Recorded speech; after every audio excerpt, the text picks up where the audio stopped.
नमस्कार. कल्पनाच किचनमध्ये तुमचं सर्वांचं स्वागत. आज मी तुमच्यासाठी चवताळलेले बोंबील हे माझी फेवरेट डिश शेअर करणार आहे. त्यासाठी मी सुके बोंबील घेतले तिकडे आणि इथे हळद, अ, लाल तिखट, मीठ, लसूण, रवा आणि तांदळाचं पीठ हे काढून ठेवले. मी तुम्हाला डिस्क्रिप्शन बॉक्समध्ये पण त्याचे मेजरमेंट्स दिलेले आहेत. आता हे जे बोंबील आहेत ना, मी ते साफ करून फ्रीजमध्ये ठेवते एका डब्यामध्ये आणि जास्त करून हे पावसाळ्यामध्ये मी वापरते, बाहेर काढते. आता इकडे मी त्याचे 2-2 इंचाचे मी पीसेस करते बोंबलाचे आणि ते आता पाण्यामध्ये मी भिजून ठेवणार.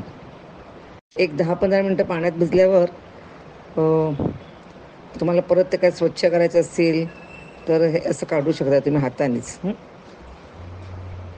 आता ते सगळं पाणी मी काढून टाकलेलं आहे त्याच्यातलं.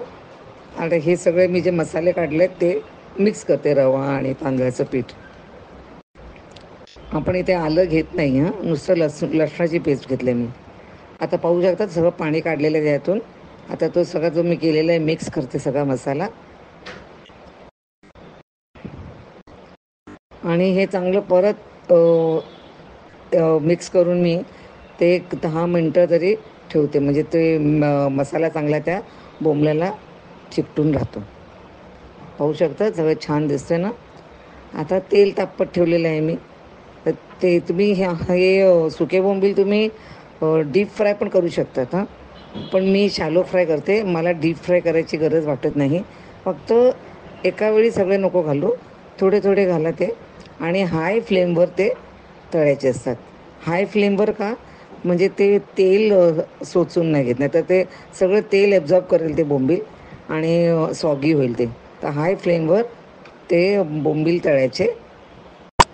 सगळ्या बाजूनी चांगले ते तळले गेले पाहिजेत आणि हे तळून झाले की आपण नेहमीसारखं त्या पेपर नॅपकिनवर काढू शकतो.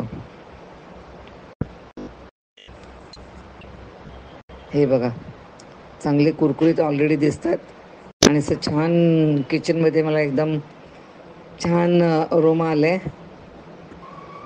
आता हे वरण भात आणि भाजी त्याच्यावर सुके बोंबील एकदम अप्रतिम लागतात.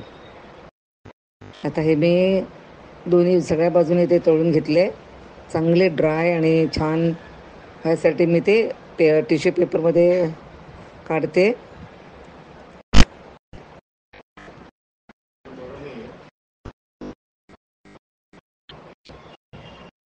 आता एक लॉट झालेला आहे माझा. आता परत ते दुसरा लॉट मी तळून घेते की झालं आपले चवतळलेले बोंबील तयार खाण्यासाठी.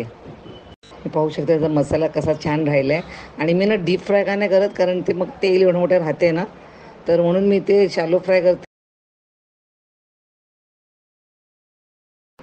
हे बघा इथे सगळं पेपरमध्ये छान दिसतं की नाही. तर आजची रेसिपी आवडली असेल तर लाईक, शेअर आणि सबस्क्राईबचं बटन प्रेस करायला विसरू नका आणि व्हिडिओ पाहिल्याबद्दल धन्यवाद.